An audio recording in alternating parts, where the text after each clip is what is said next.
Well, what's up, everyone? Aaron Nagler here, Cheesehead TV, coming to you live on Wednesday morning. The Packers set to hit the practice field later this afternoon to start preparations to take on the Indianapolis Colts, a game that it will undoubtedly be a tough one on the road, an environment which, weather being neutral, you hope the Packers arrive ready for. But this is a really good Colts team, and I think they're going to give the Packers all they can handle. Still early in the week. We'll see what shakes out health-wise for the Packers. Very interested to see if Jair Alexander is out on the practice field this afternoon, along with Kevin King. Regardless of where the Packers stand health-wise, and I know they did just get Allen Lazard back, this is a Colts team that could whoop up on them. Like, they could make it embarrassing almost if the Packers don't arrive with their P's and Q's in order. So we'll see how the week shakes out. Good to see everybody in the comment section, including someone saying they're going to be in India on Sunday. Good for you. Go represent the G, Spencer. That's what I'm talking about. Carry the G. We need our defense to not be soft. Jazzy boy, die hard fishing. You could not be more correct. Nags, yeah. Can you not just talk about it and stuff? Thoughts. That's good, Evan. I like it. Hey, speaking of and stuff, we get Sean Menenga tomorrow, so be ready.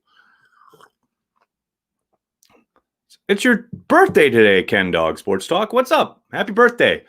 I'm sure Mama Sports Talk is out there somewhere wishing her baby a happy birthday as well. Yo, I love the Packers. Mindy, me too. It's amazing. It took you so long. You're going to be all right. Need Aaron to play in rhythm. 1,000%. It's interesting. That first month of the season, that was all the talk, all the rage. Aaron Rodgers playing in the confines of the offense, playing in the rhythm of the offense. That has noticeably disappeared. Hey, Nags, do you think the whole practice squad stuff for this year may stick? Travis, I do think there's a chance. We'll see what happens at the end of the season, into the offseason when the PA and the NFL get together and talk. Who knows what will happen with the pandemic? Maybe the pandemic's still raging in 2021 and they keep those rules in place just because they have to. Shout out to all those people who don't want to wear a mask and keep going out and congregating in groups larger than 10 all the time. You can keep it up, baby, and we'll be in pandemic fever forever. Lots of fun. I could go for a little price pop. So could the Packers. Josh, thanks for the super chat. What's it going to take to get this show pushed to an hour long? A sponsor? How's that? Actually, I was talking to someone prior to the pandemic falling down upon us, so maybe that'll happen next year. We'll see. We got a lizard to feed. Let's go. Yes, they do. I love Lazard coming back. Come on now. I saw a stat where our D is number 10. Well, it depends on what stat you're looking at. If they finish, quote, better than last year, does that save Pettin? Not necessarily, Daniel. Aaron Nagler plus Talking Packers plus coffee equals morning. Thanks for all you do, dude. I rarely miss it. Thanks, Corey. Thanks for checking in. I want to use Super Chat. I can't find how to belong to the website. Mike, you got to use YouTube. YouTube is where the Super Chats reside and get posted here on the old triple chat because I'm monitoring comments from Facebook, YouTube, and Twitter. But YouTube is where you go to utilize the Super Chat feature. Ticket King, if they make it back, we'll see. They pretty much shut down operations for the football season once the pandemic started. Might be talking to them next year, though. We'll see. Nagler, I need a reminder to not leave my hunger on the sidelines. I'll bet you do. And Mike Spofford is here for you. He will definitely get you up for it. Do you feel the same as Andy Herman about only person on D overachieving is A? I'm not sure who A is. But I do think you mentioned that on my Let's Talk Football with Andy Herman on Monday. If you haven't checked that out, be sure to do so. It's here on the YouTube page.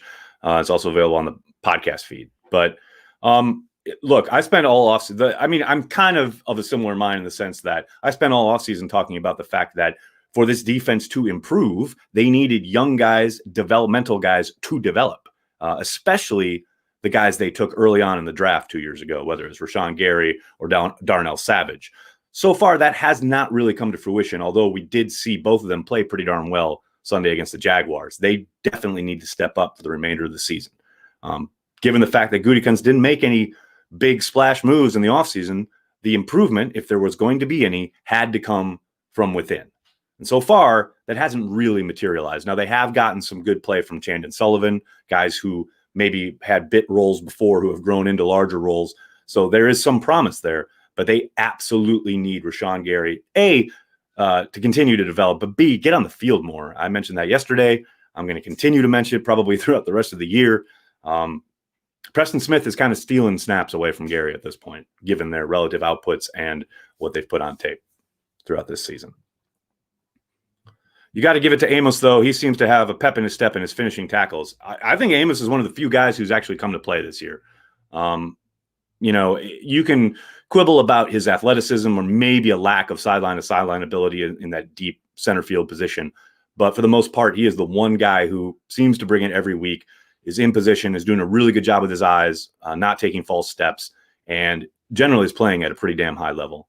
He's not going to be ever mistaken for a game changer, a guy who's maybe, one of those, guys that defensive coordinators have to account for on every play. But he is absolutely playing solid football. Philip, thank you for the super chat. Is King coming back soon, and should he be re-signed? No idea, and probably not. Those are my answers to those two questions. Thank you for the support. What should we expect the offensive game plan to look like against this number one defense? Trevor, here's how I suspect it's going to play out. The Packers are going to try and run the ball early. They're not going to have a very good time doing it. The defense is going to give up points, and the Packers are going to get behind, and then they're going to scramble and try to make things happen through the air. They're not going to be able to, and it's going to get ugly. That's where I land right now, Wednesday, looking at this game. Now, maybe things change throughout the week. I change my mind. Maybe something happens as far as developments along the health of either team. But, man, I have a hard time thinking that Phillip Rivers is going to have any trouble against Mike Pettin after he treated him like a stepchild last year. He walks to the line of scrimmage, surveys the defense. Oh, this is what you're in? Okay, I'll make some slight adjustments, and away I go. We saw it down in and down out last year out in California. I don't know that a dome is going to make any difference in Indianapolis. Yes, it's a different offense. He certainly has the pieces to work with on offense. And then you flip it around, and that offense that LaFleur is putting together the last couple of weeks has been pretty staid, been pretty predictable. Defenses certainly seem to have a beat on the Packers now. Getting Lazard back certainly helps. But, man, I want to see some creativity. I want to see, staying ahead of the sticks, but not necessarily having to run into a wall every first down, just a little mixing it up. But so far, I've seen precious little of it. And as we mentioned earlier, Aaron Rodgers not playing within the rhythm of the offense, the confines of the offense, the way he was earlier in the season. If all that magically snaps into place, then yeah, I think they've got a pretty good shot to win this game. But I need to see it on the field because I've seen precious little of it the last few weeks. People texting me during live. Do they not know? We need a statement win. This would be one. If the Packers pull it out in Indianapolis, that would be a statement win. It would certainly go a long way to stopping people talk about the fact that they can't win against quality teams, which those keyboards are just revved up right now, waiting for Sunday, so they can say, I told you so on the old twit machine. Steven, my boss told me to stop watching Cheesehead TV or I'll lose my job. I said someone's got to carry the G around here. That's what I'm talking about. Big Cheese, thanks for the super chat. Any update on Alexander and King? Nothing yet, Big Cheese. We'll get our first look at the injury report later this afternoon. Practice will be in a couple hours, and we'll start to probably get reports via the old twitter.com about who is attending, who is participating, who is, on the practice field and who is off to the side and or in rehab. So I would check back in a couple hours, and we'll start to get an idea of where Jair and King are for the week. Blitz the statue QB. Well, Ward, you would think so, but not necessarily that easy when he knows where his outlets are. He knows how to adjust out routes and knows how to get the ball out of his hands. If you blitz him and play 10 yards off, well, it's pretty easy to complete passes in that regard. And I've seen absolutely nothing from Mike Pettin to suggest that anything's going to change. Maybe he surprises me, but I just think this is a game where Phillip Rivers is going to make Mike Pettin look stupid. Hope I'm wrong. It would be nice if we had a no-huddle offense. I don't understand why we don't have one yet in the second year of the system. Justin, they just don't want it. I can only ask that question so many times. I think I've asked it 4 or 5 of LaFleur, at least twice of Rodgers. They keep talking about it as though they're going to maybe get to it, but they seem to relish the idea of being able to walk up to the line of scrimmage, survey the landscape. If you saw a watch party this past Sunday, they had a sequence where they ran a play and then they got up to the line of scrimmage real quick. And Corey and I almost fell out of our chairs because, oh my gosh, here we go. Hurry up offense. There's 20 seconds left on the play clock. And then Rodgers proceeded to let the play clock go down and look at the defense, make adjustments, blah, blah, blah. And then they snapped it with like 2 seconds left. They're never, ever, ever going to have a hurry up offense. Not this combination. If they were going to, they would have done it by now. Josh, thanks for the super chat. Seems like we've been moving away from motion across the formation as the season goes on. I'd like to see us get back to more of that on Sunday. Josh, I totally disagree. I think they've utilized it quite a bit at the start of games. They do tend to get away from it towards as the game rolls on, but that's no different than it's been all year. Obviously, this past week, Irvin got hurt, so that probably played a little bit into it. But, I asked Matt about it on Transplants a couple weeks ago. Other than the Minnesota game, week 1, and a little bit in Houston, they've always come out with a lot of motion, basically via the script or, their prepared kind of sequences early on in games. But then as the game goes on, they just kind of lose it. They rarely get back to it. So, I would love if they were, utilizing it throughout. We'll see what Irvin's status is this week. Popeye's Beef, thanks to the super chat. Did you think the players were visibly healthier after the mini bye? Did you think the players were visibly healthier?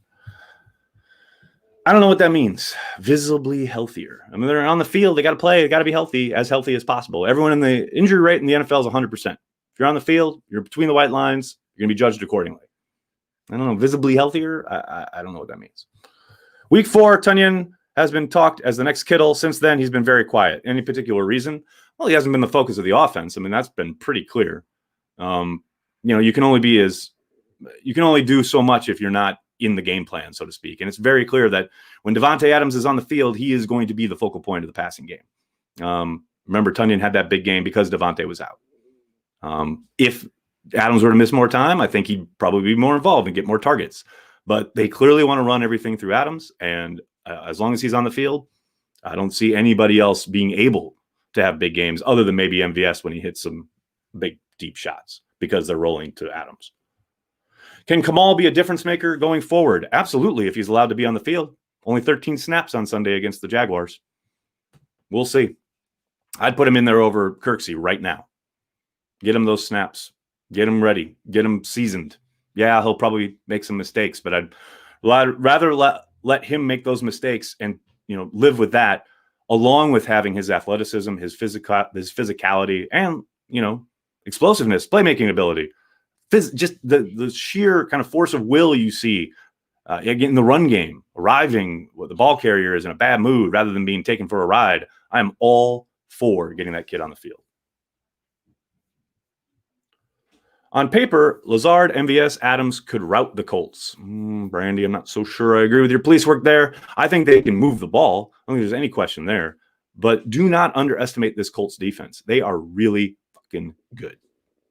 I'm not saying they won't move the ball or score points. I think they will intermittently, but nothing is going to come easy on Sunday. Do you think Green Bay is built like Indy with Manning, build a lead to take the runaway and rush the passer? Bryson, 1,000% yes. No question.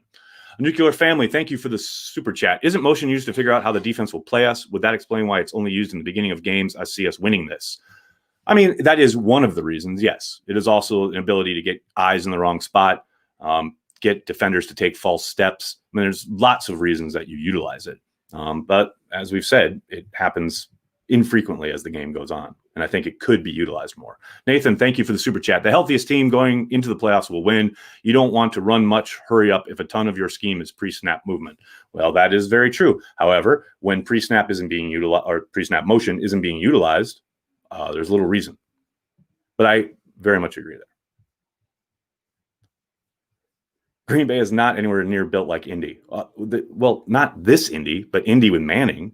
The idea of getting ahead on offense, not having a very stout run defense, but being able to get after the quarterback is 1,000% how they're built.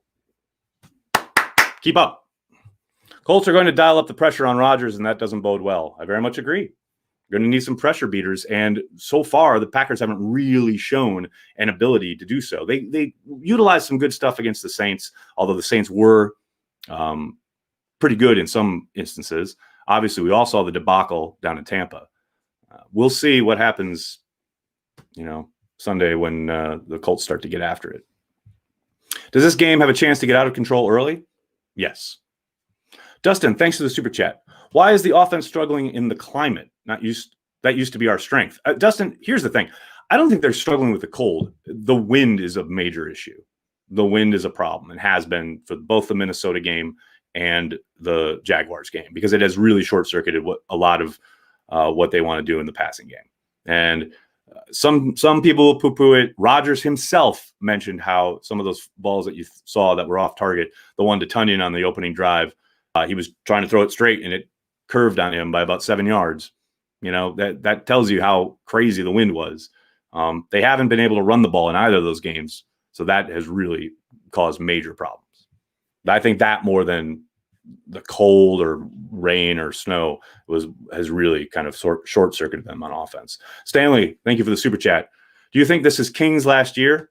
It's a good chance, yes.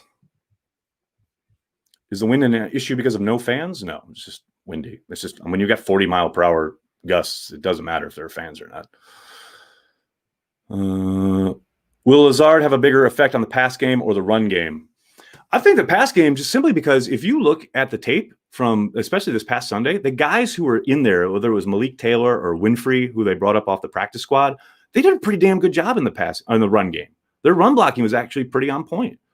I do think the passing game probably hasn't been as explosive and or had as many things available because Rodgers isn't going to probably throw to those guys on a dare most times. But I do think, the run game, I think the perimeter stuff was surprisingly good. To me, where they ran into trouble on Sunday against the Jaguars was the interior guys, whether it was Jenkins, Lindsley, or Patrick, getting up to that second level after the initial double team on a lot of their zone stuff.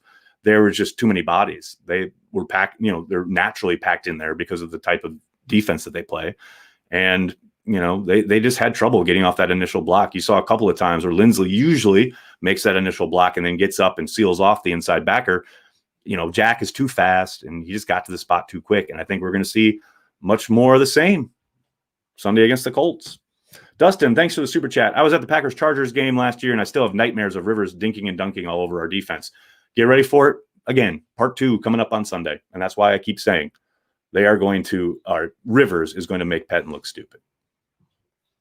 Unless something drastically different happens from Pettin, which I don't see. Cameron, thank you for the super chat. For all the times I've said we need a speedy wide receiver, it sure looks like we've missed Lazard, who's like the slowest guy out there. But you're right. I think they have missed Lazard. I don't think there's any question. And it's going to be fun watching him get thrown back into the mix. Kevin, thank you for the super chat. Let's hope Lucas Oil Stadium doesn't have piped in wind. That's phenomenal. I love it. A salient point by you there, Kevin. All right, guys, I'm going to have to get going. I can't thank you enough for hanging out, talking some Packers with me. Be back right here on the channels at 5 p.m. Eastern for the return of Packer Transplants live in its regularly scheduled program time, 5 p.m. Eastern on a Wednesday. That's right. Corey and I will be back talking Packers, Jaguars game, looking ahead to the Colts game, talking some blogosphere. It's going to be a lot of fun. Please hit like on this video, subscribe to the channel, tell your friends, tell your family, Cheesehead TV. We are devoted to Green Bay Packers fans worldwide. Thanks a lot, everybody. Have a great day.